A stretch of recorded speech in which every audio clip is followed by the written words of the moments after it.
Hoxha Muharrem Vrana ka shprehur gjithashtu mirënjohjen e tij për besimtarët e devotshëm që agjërojnë dhe kryejnë veprat e mira gjatë këtij muaji të shenjtë.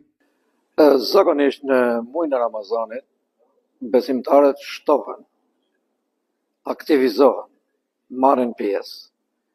Si të them, i prek në shpirt muaji i Ramazanit, se është me të vërtetë i fuqishëm. Kështu e ka sjellë Imam Zot.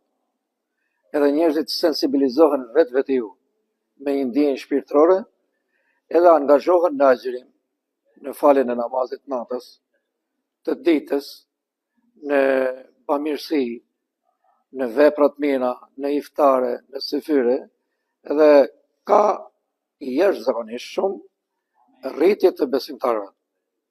Dhe nëse flasim për këtë vit, megjithëse muaji i bekuar i Ramazanit po vjen më lart, më mirë, më i bekat, më me mëshirë se sa vitet e tjera.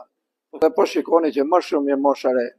Edhe mosha e re ne na intereson shumë që të largohen nga veprat e këqija, siç është droga, bixhozi, imoraliteti, papunësia, pra duhet që të afrohen, të marrin nga këshillat tona, edhe këshillat që japim ne për shembull këshillet e një 65 vjeçari, i cili ka kaluar jetën që nuk është thërriher nga policia, nga etosia, sepse jemi një familje, jemi njerëz, dhe të njëjtën gjë u transmetojmë dhe njerëzve.